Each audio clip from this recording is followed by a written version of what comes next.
प्यारे विद्यार्थियों नमस्कार। स्वागत है आप सभी का अपने YouTube चैनल PKB एजुकेशन पर। तो जो भी विद्यार्थी राजस्थान में चतुर्थ श्रेणी की तैयारी कर रहे हैं उनके लिए मैं आज बेहद इम्पोर्टेंट प्रश्नों की क्लास लेकर आया हूं। तो बिना टाइम वेस्ट किए सीधे ही चलते अपने प्रश्नों पर। तो पहला प्रश्न है, आज़ादी से पहले राजस्थान का क्षेत्र कहलाता था। तो इसका राइट आंसर हो जाएगा राजपूताना। यानी कि आज़ादी से पहले राजस्थान को किस नाम से पुकारा जाता था। दूसरा प्रश्न है, राजस्थान के इतिहास के प्रणेता कहे जाते हैं। तो इसका राइट आंसर हो जाएगा कर्नल टोड। ये इंपॉर्टेंट प्रश्न ध्यान रखना, कई एग्जामों में पूछा गया है। तो हमारा अगला प्रश्न हो जाएगा, राजस्थान में पाई जाने वाली ताम्र पाषाण संस्कृति है। तो इसका राइट आंसर अहाड़ एवं कालीबंगा दोनों ही हो जाएगा। यानी तीसरा नंबर ए और बी। अहाड़ राजस्थान के उदयपुर में है और ये हनुमानगढ़ में है। कालीबंगा जो कि घग्गर नदी पर है। इंपॉर्टेंट प्रश्न है, ध्यान रखना है, सभी प्रश्न पूछे गए हैं। अगला प्रश्न है, राजस्थान का वह स्थल जो हड़प्पा को तांबे की वस्तुओं की आपूर्ति करता था। इसका राइट आंसर हो जाएगा गणेश्वर, जो कि नीम का थाना में आजकल जिला नहीं देके सीधा नीम का थाना दे दिया जाता है। तो इसका राइट आंसर नीम का थाना हो जाएगा। ये कांतली नदी पर है। ये भी इम्पोर्टेंट प्रश्न पूछा गया है, ध्यान रखना, कांतली नदी है। और एक और इसके साथ प्रश्न पूछा जाता है कि राजस्थान की सभ्यताओं का पुष्कर भी गणेश्वर को कहा जाता है। यानी सभ्यताओं का पुष्कर किसे कहा जाता है? गणेश्वर को। तो ध्यान रखना, इम्पोर्टेंट प्रश्न है। चलते हैं अगले प्रश्न पे। अगला प्रश्न है, राजपूताना शब्द के प्रथम प्रयोगकर्ता थे। इसका राइट आंसर हो जाएगा जॉर्ज थॉमस। यानी राजपूताना शब्द है जो किसने दिया था? जॉर्ज थॉमस ने 1800 ईस्वी में दिया था। ये एक बार LDC में पूछ लिया गया था कि ये कब दिया था शब्द जॉर्ज थॉमस ने। तो 1800 ईस्वी में दिया गया था। इसका लिखित प्रमाण है जो 1805 में एक पुस्तक है, the military memories of mister George Thomas, उस पुस्तक में लिखित प्रमाण मिलता है। तो पुस्तक का नाम ध्यान रखें, the military memories of mister George Thomas. अगला प्रश्न है, राजस्थान के किस स्थल से कुंड एवं हल रेखा के अवशेष मिले हैं। तो इसका राइट आंसर हो जाएगा कालीबंगा, जो हनुमानगढ़ में। और ये सोती सभ्यता है। इसका भी कभी कभी प्रश्न पूछा जाता है कि ये राजस्थान के किस जिले में है। तो ध्यान रखना, बीकानेर के अंदर है।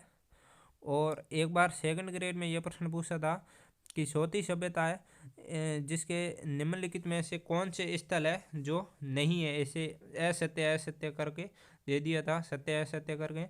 तो उसमें ध्यान रखना, एक पुंगल है और एक सावनिया है, जो सोती सभ्यता के क्या है, प्रसिद्ध स्थल है, ध्यान रखना है।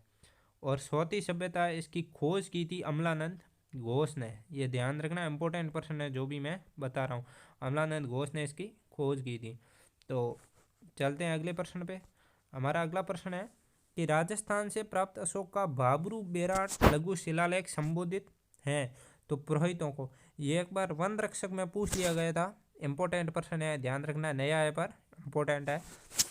तो अगले प्रश्न पे चलते हैं। राजस्थान स्थित मत्स्य देश का एक राजा जो महाभारत युद्ध में युधिष्ठिर की ओर से लड़ा और वीर गति को प्राप्त हुआ। तो अब मैं आपको इस प्रश्न के बारे में क्या बताऊं, ये तो 4 से 5 बार एग्जाम में पूछ लिया गया, रिपीट हो गया, RPSC का फेवरेट प्रश्न है ये। तो इसका राइट आंसर हो जाएगा विराट। इसको एक बार LDC में ऐसे पूछा था कि मत्स्य देश का कौन सा राजा था जो महाभारत युद्ध में युधिष्ठिर की ओर से लड़ा और वीर गति को प्राप्त हुआ। तो इसका राइट आंसर विराट था। अगले प्रश्न की ओर चलते हैं। अगला प्रश्न है, राजस्थान के अधिकांश भाग पर गुप्त वंश का आधिपत्य स्थापित करने वाला गुप्त शासक था। तो इसका राइट आंसर हो जाएगा चंद्रगुप्त। यानी राजस्थान के अधिकांश भाग पर गुप्त वंश का कौन सा शासक था जिसने आधिपत्य स्थापित कर लिया था। तो चंद्रगुप्त इसका राइट आंसर हो जाएगा। अगला प्रश्न है हमारा, राजस्थान का वह स्थल जो पशुपालन का प्राचीनतम साक्ष्य प्रस्तुत करता है। तो इसका राइट आंसर हो जाएगा बागौर। एक बार राजस्थान पुलिस में इस तरह से प्रश्न पूछा था कि बागौर है जो, इसकी खोज किसने की थी। तो इसकी खोज की थी VN मिश्र ने इसकी खोज की थी। वीएन मिश्र ने इसकी क्या की थी, खोज की थी। और ध्यान रखना कोई एग्जामों में ये भी पूछ लिया जाता है कि इसकी खोज है जो कब की थी, 1967 से 70 तक इसकी खोज और उत्खनन का कार्य चलता रहा था। किसके द्वारा की, वीएन मिश्र के द्वारा की। और एक प्रश्न इसके साथ ध्यान रखना, बागोर सभ्यता से तांबे की सुई भी हमें प्राप्त हुई है। तांबे की सुई भी प्राप्त हुई है, तो ध्यान रखना है बागोर सभ्यता से प्राप्त हुई है। तो अगला प्रश्न है हमारा, अगले प्रश्न की ओर चलते हैं। अगला प्रश्न है, किसने राजस्थान के गणराज्य व्यवस्था को सदा के लिए समाप्त कर दिया। यानी कि कोई विदेशी आक्रमणकारी थे जिन्होंने राजस्थान में जो गणराज्य व्यवस्था यहाँ पर चली थी वो समाप्त कर दी थी, तो उन्होंने समाप्त कर दी थी। महाजनपदों में राजस्थान में स्थित महाजनपद थे, तो मत्स्य भी था, अवनति था। इसका राइट आंसर सी हो जाएगा, ए और बी दोनों। इसमें मैंने 3 ऑप्शन ही लिए हैं। तो अगले प्रश्न की ओर चलते हैं। अगला प्रश्न है हमारा, राजस्थान के किस तीरंदाज को अर्जुन पुरस्कार मिला है। तो ये श्यामलाल मीणा और लिम्बा राम को तीरंदाज के क्षेत्र में अर्जुन पुरस्कार मिला है। तो ये प्रश्न पूछा जाता है करंट के साथ न जोड़ के, कभी कभी स्टैटिक जीके के साथ जोड़कर भी पूछ लिया जाता है खेल एवं खिलाड़ियों के संबंध को लेकर। तो यह प्रश्न ध्यान रखना कई बार पूछ लिया गया है, इसलिए मैंने ले लिया है इसको।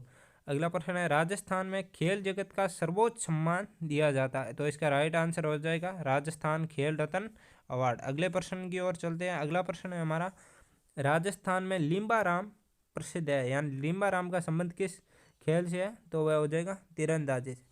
आजकल एग्ज़ामों का ट्रेंड ये रहता है कि बहुत सारे एग्ज़ामों में जो खेल एवं खिलाड़ियों से संबंध में बहुत प्रश्न पूछे जाते हैं। तो मैंने आपके सामने 2 से 3 प्रश्न है जो खेल एवं खिलाड़ियों के लिए लिए, ताकि आपको कोई प्रॉब्लम न हो।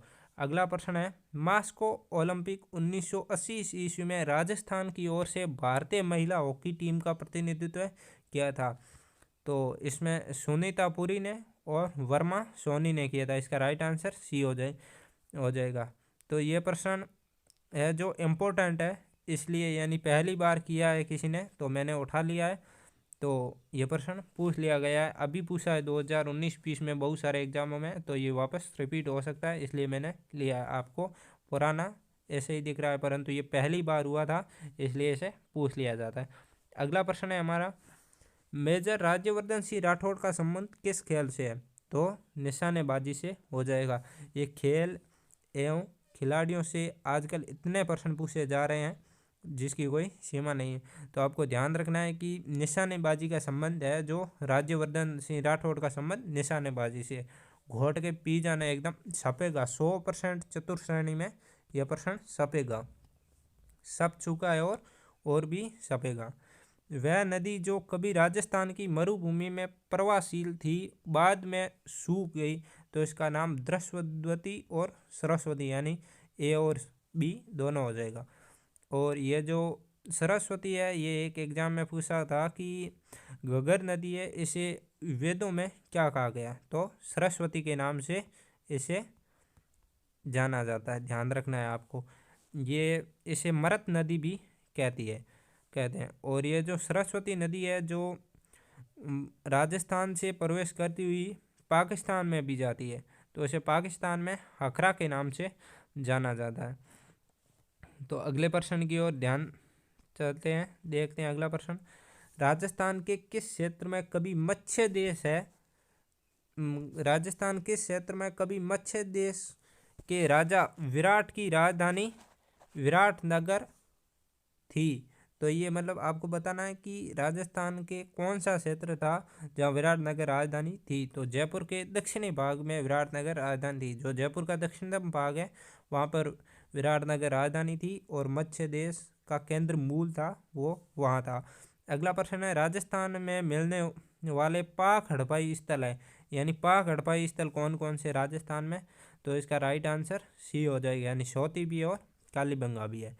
और कालीबंगा आपको मैं बता दूं हनुमानगढ़ में है, घग्गर नदी पर है, और इसे दशरथ शर्मा है, उन्होंने इसे हड़प्पा सभ्यता ना उसकी तीसरी राजधानी कहा है।